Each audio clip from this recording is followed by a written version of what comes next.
Baik, Oga. Sekarang saya ingin bertanya ke Oga nih. Lah, nggak begitu, Prof. Kalau Prof yang nanya saya, jawabannya ambiar semua. Lagi kan ini acara saya, Prof. Obras Kauge.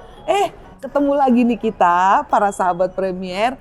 Hari ini kita kedatangan tamu yang istimewa. Orangnya susah banget dicari. Udah disuruh datang juga nggak datang-datang. Sibuk coy, sibuk. Oke, saya perkenalkan dulu. Ini adalah Profesor Dr. Badriul Hegar, PhD, spesialis anak konsultan gastro hepatologi ya Prof ya. Dadah Prof. Sip. Gitu ya. Oke sahabat Premier, hari ini kita mau membicarakan sesuatu yang lagi booming nih, yang lagi semua orang lagi pada fokus ke situ mengenai suatu penyakit ya Prof ya, itu namanya hepatitis ya Prof. Ini yang mau Oga tanya ini Prof. Penyakit ini tuh sebenarnya penyebabnya kan katanya belum jelas ya kan. Tapi dia mengenainya ke usia berapa aja tuh Prof penyakit ini? Oke, baik. Jadi kita berbicara hepatitis ya. Hepatitis ya Prof ya, oke. Hepatitis itu berarti kalau secara sederhana bisa kita katakan sebagai inflamasi atau peradangan organ hepar. Oh, jadi radang di hati ya Dok, ya Prof ya, oke. Penyebabnya bervariasi. Salah satu di antara dan yang paling sering adalah infeksi virus. Oh, dari virus dia yang itu ya. Yang paling sering adalah hepatitis A, B, C, D, dan E. Oh, banyak juga ya Prof ya, sudah 5 ya? Untuk kasus yang kita saat ini sedang menjadi sorotan, kita lihat bahwa dari data yang ada, kasus-kasus infeksi hepatitis tersebut tidak bisa kita deteksi kelima virus tersebut, yaitu hepatitis A, B, C, D, dan E. Oh, nah, gitu. Perjalanan penyakitnya juga unik, dia bersifat akut dan dalam waktu singkat berubah menjadi berat. Oh, jadi tiba-tiba dan langsung kondisinya jadi berat gitu ya Prof ya? Oke. Dan memang umumnya mengenai anak berusia 3-5 tahun. Meskipun ada beberapa di atas usia tersebut, bahkan ada 16-18 tahun, dan juga ada di bawah usia tersebut.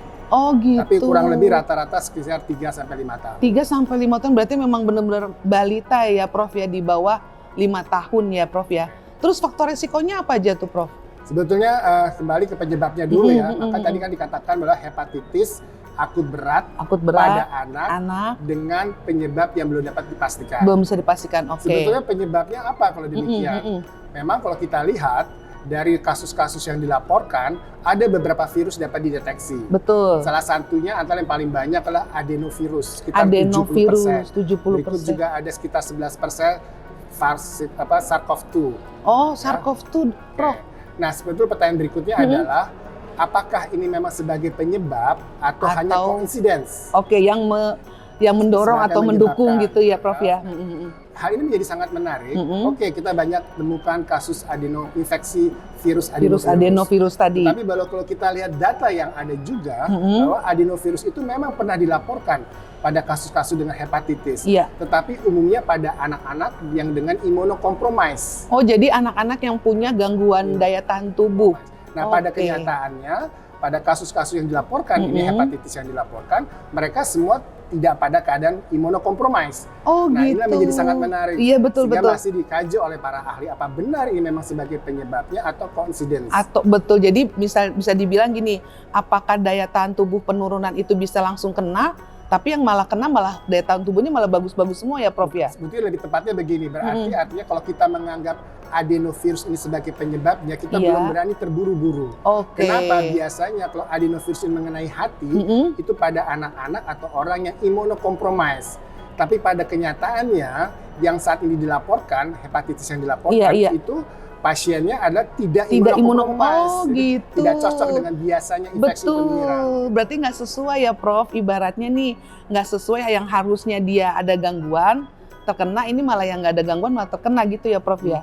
Oke, terus gini Prof, kan itu kan gejalanya itu akut.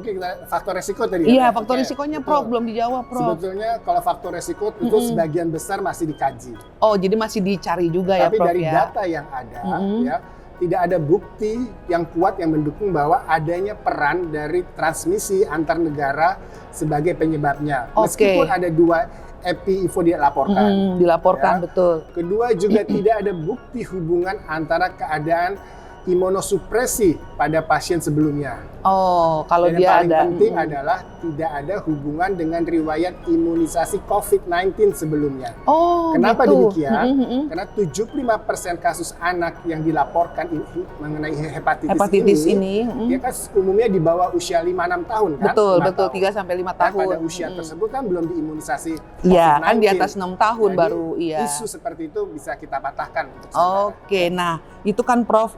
Nah terus gini Prof, kan kalau misalnya yang sakit itu kan tiba-tiba dan malah bisa menjadi kematian ya Prof, rata-rata ya. Ada yang meninggal juga.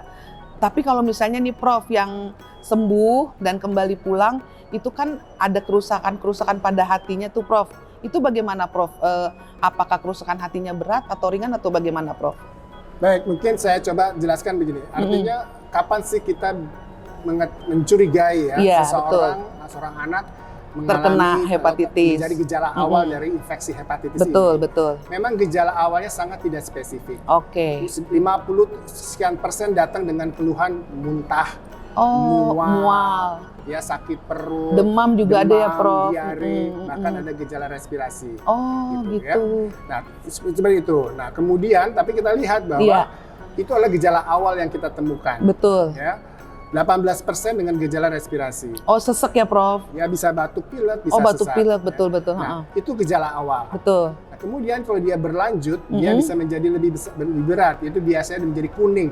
Oh kuning Prof. Terus kemudian kalau kita periksa kadar SGOT, SGPT-nya di atas 500. Di darah itu ya dok? Ya, kemudian diikutilah dengan buang air kecilnya pekat atau buang air besar seperti dempul. Oh gitu. Nah ini kalau dia terus berlanjut, itu yang kita sebut menjadi hepatitis fulminan. Biasanya itu disertai gejala-gejala penurunan kesadaran atau bahkan terjadi penurunan kesadaran. Dan biasanya diikuti oleh perubahan dari marker koagulasinya. Oh ngeri itu juga perjalanan ya. penyakitnya. Nah kemudian dari sekian banyak, memang 90% pasien itu dirawat. Betul, iya.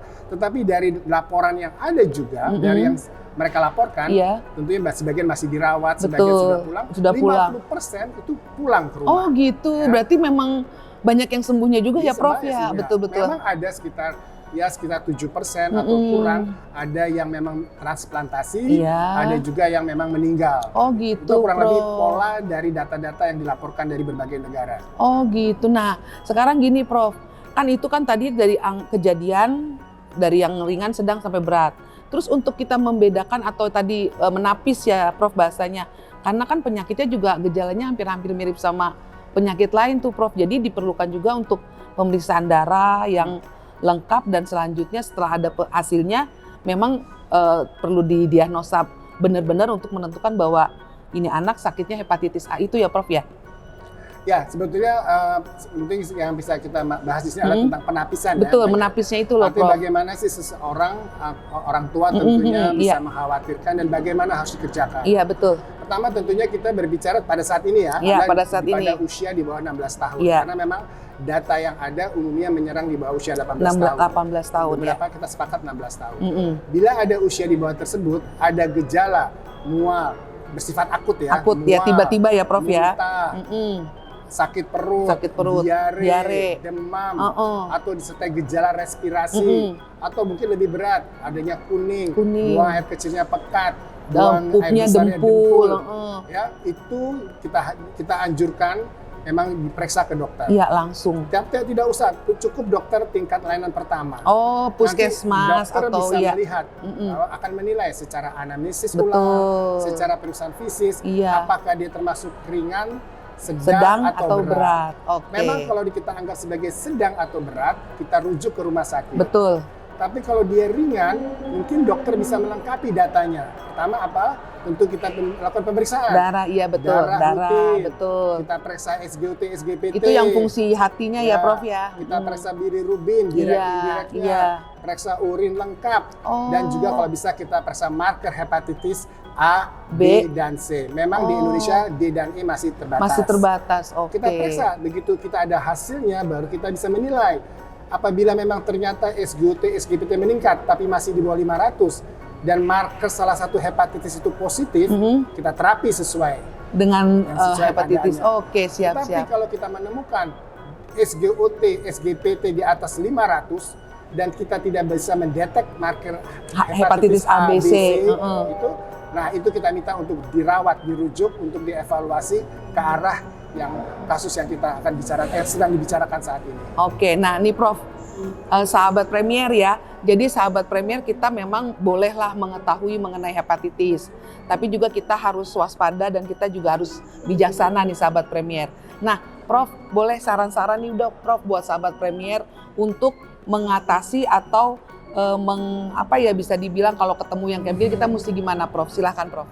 Baik, sebetulnya wajar ya kita menghadapi kondisi seperti ini, kita harus waspada. Betul. Tetapi tidak usah panik, apalagi dia berlebihan panik. Oke.